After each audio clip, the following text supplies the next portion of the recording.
What if your death destroys your family? I'm not being dramatic. 60% of families fight over inheritance, and those fights can last for decades. Let me tell you why this happens and how to prevent it. I watched families who loved each other deeply, siblings who've grown up together, shared holidays, supported each other through life's challenges, become strangers over an inheritance. These aren't bad people. They're not greedy or selfish. They're grieving, overwhelmed, and caught up in dynamics that have been brewing for decades. And the saddest part, most of these conflicts could have been prevented with some honest conversations and thoughtful planning. So today, we're going to talk about why siblings sometimes turn against each other when a parent dies, and more importantly, how you can make sure it doesn't happen to your family. I'm Charlie, and welcome back to Family Life Fix, where we talk about end-of-life planning in a practical, judgment-free way. If you're new here, this channel is about helping you protect your family through thoughtful planning. We tackle the difficult conversations and decisions so your loved ones don't have to figure everything out while they're grieving. I've been fortunate to see what good planning looks like. I've also watched families struggle when there wasn't a clear plan. The difference is heartbreaking. Today we're talking about siblings conflict during estate settlement, why it happens, and what you can do to prevent it. Because your children deserve to support each other through grief, not fight each other in court. Let me share some statistics that might surprise you and hopefully motivate you to take action. About 60% of families experience some form of conflict during the estate settlement process. That's more than half. And we're just talking about minor disagreements. 43% of these conflicts result in permanent family rifts. Siblings who stop speaking, family members who become strangers, relationships that never recover. The financial cost is significant too. The average family estate disputes cost around $44,000 in legal fees and takes about 16 months to resolve. Think about that. Money that could have supported your children, helped your grandchildren, or honored your memory instead of going to lawyers to referee family fights. These numbers aren't meant to scare you. They're meant to show you why planning and communication are so important, because most of these conflicts are preventable. Here's what I want you to understand. When siblings fight over an estate, it's almost never really about the money or stuff.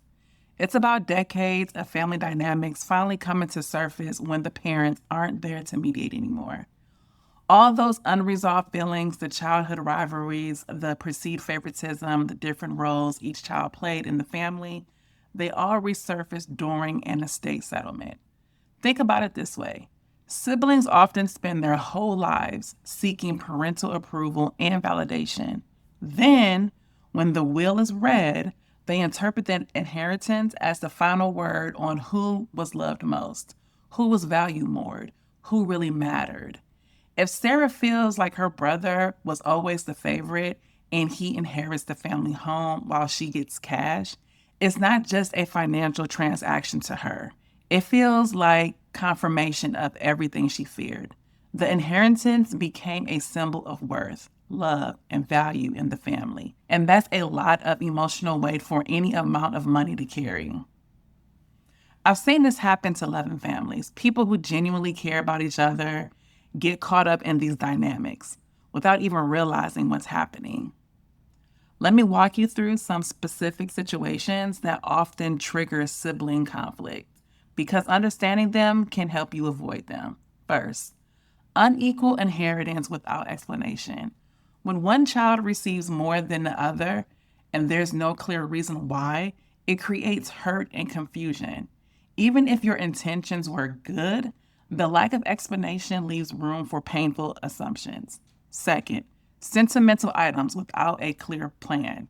Family heirlooms, jewelry, photos, recipes.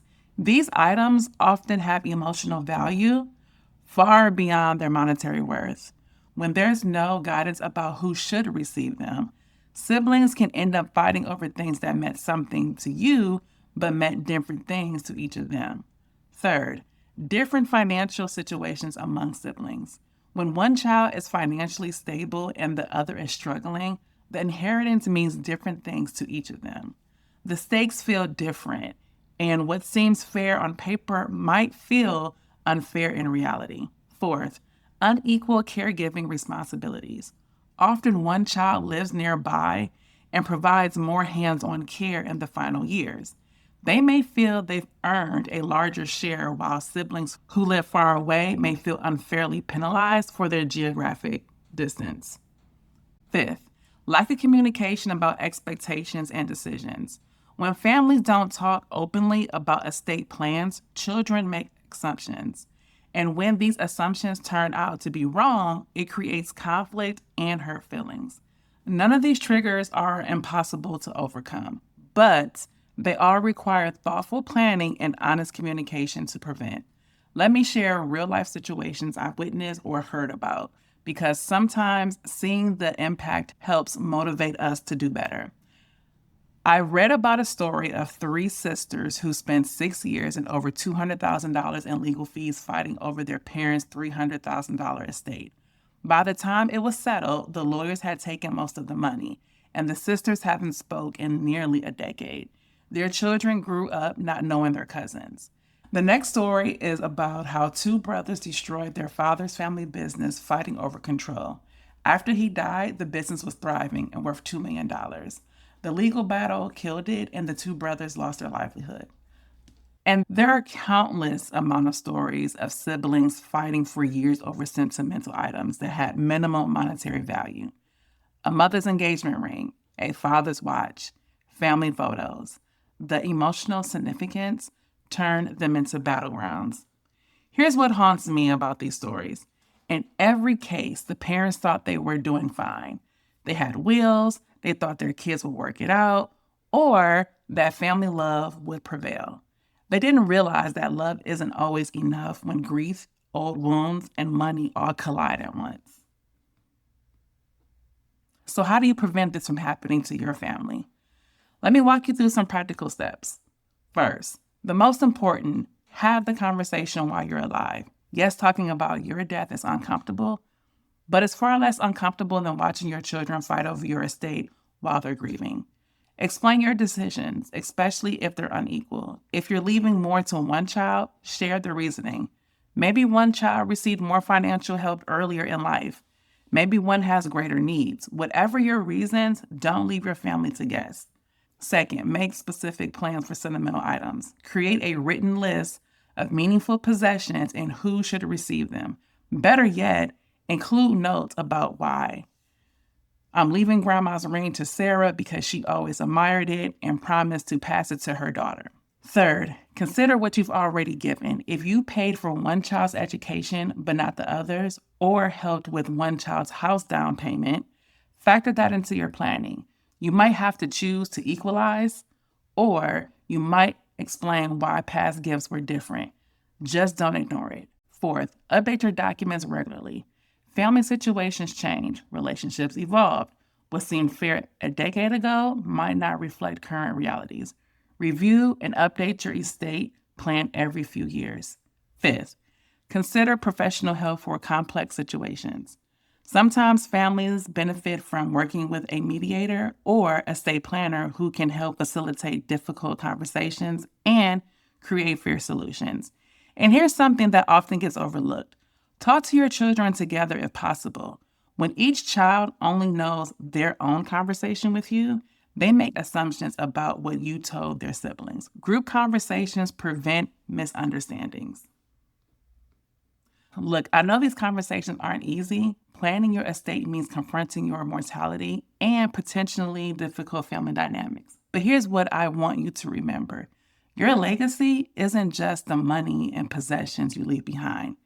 It's also the relationships your children maintain after you're gone. The goal isn't just to divide your assets fairly. It's to do it in a way that supports your children's relationships with each other. You want them to be able to support one another through grief, not battle each other in court. Your children deserve to remember you with love and gratitude, not as the reason their family fell apart. If you're thinking, Charlie, I know I need to have these conversations, but I don't know where to start, I've created some tools to help. I have a free quiz that helps you identify what conversations you need to have and where your planning gaps are. And if you want a complete system to guide you through the entire planning process, I have something really special launching on November 28th, the End-of-Lyfe Playbook. Head over to familylifefix.com to take the quiz and join the waiting list. You'll be one of the first to know when the playbook drops. Link is in the description below. Planning isn't just about being responsible, it's about being loving. It's about protecting the people you care about the most, even after you're gone.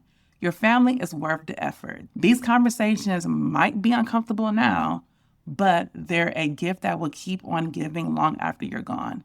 I'm Charlie, and I'll see you in the next video where we will continue helping you plan better for the people you love.